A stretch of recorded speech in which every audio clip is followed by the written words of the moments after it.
நம் நிறை நாட்டு மக்களே, அடுத்த சில நாட்களில் நாம் விஜயதசமியை கொண்டாட இருக்கிறோம். இந்த முறை விஜயதசமி மேலும் ஒரு விஷயம் காரணமாக மிகவும் விசேஷம் நிறைந்தது. இந்த நாளன்று தான் ராஷ்டிரிய ஸ்வயம் சேவக சங்கம் 100 ஆண்டுகள் முன்பாக நிறுவப்பட்டது. ஒரு நூற்றாண்டின் இந்த பயணம் எத்தனை அற்புதமானது, வரலாறு காணாதது, உத்வேகம் அளிக்க வல்லது.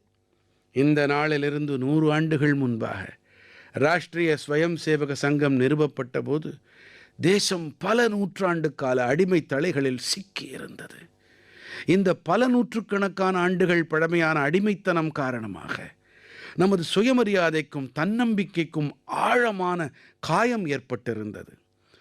உலகின் மிகத் தொன்மையான நாகரீகம் தனது அடையாளத்தை தொலைத்துவிட்டு அதை தேடுவதில் தவித்துக் கொண்டிருந்தது. நாட்டு மக்கள் தாழ்வு மனப்பான்மைக்கு இரையாகி இருந்தார்கள். ஆகையால் தேசத்தின் விடுதலையோடு கூடவே தேசத்தின் கருத்தியல் அடிமைத்தனத்திலிருந்தும் விடுதலை பெற்றாக வேண்டியது மிக மகத்துவமானதாக இருந்தது.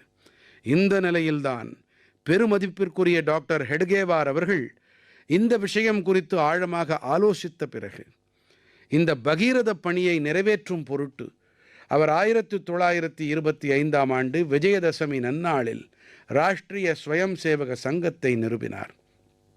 டாக்டர் ஐயா காலமான பிறகு பெருமதிப்பிற்குரிய குருஜி அவர்கள் தேச சேவையின் இந்த மகாவேள்வியை முன்னெடுத்துச் சென்றார்.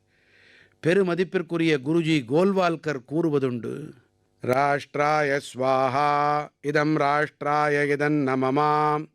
அதாவது, இது என்னுடையதல்ல, இது தேசத்தினுடையது என்று.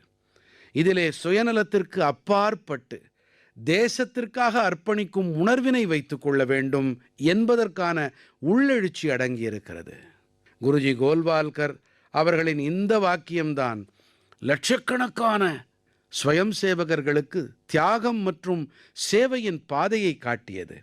தியாகம் மற்றும் சேவையின் இந்த உணர்வும் ஒழுக்க பாடமும் தான் சங்கத்தின் மெய்யான பலம். இன்று RSS அமைப்பு 100 ஆண்டுகளாக களைப்படையாமல் தடைப்படாமல் தேச சேவையில் பணியாற்றி கொண்டிருக்கின்றது. ஆகையால்தான் தேசத்தில் எங்கே இயற்கை பேரிடர் ஏற்பட்டாலும் RSSஇன் ஸ்வயம் சேவகர்கள் அனைவருக்கும் முன்னதாக அங்கே சென்று நிவாரணப் பணிகளில் ஈடுபடுவதை நம்மால் பார்க்க முடிகிறது. லட்சோபலட்சம் ஸ்வயம் சேவகர்களின் வாழ்க்கையின் ஒவ்வொரு செயலிலும் ஒவ்வொரு முயற்சியிலும் தேசத்துக்கே முதன்மை என்ற இந்த உணர்வுதான் எப்போதும் முதன்மையானதாக இருக்கிறது. தேச சேவை என்ற மாபெரும் வேள்வியிலே தங்களை தாங்களே அர்ப்பணம் செய்து வரும் ஒவ்வொரு ஸ்வயம் சேவகருக்கும் என்னுடைய நல்வாழ்த்துக்களை நான் அர்ப்பணம் செய்கிறேன். என் கனிவான நாட்டு மக்களே, அடுத்த மாதம் அக்டோபர் 7ஆம் தேதியன்று மகர்ஷி வால்மீகி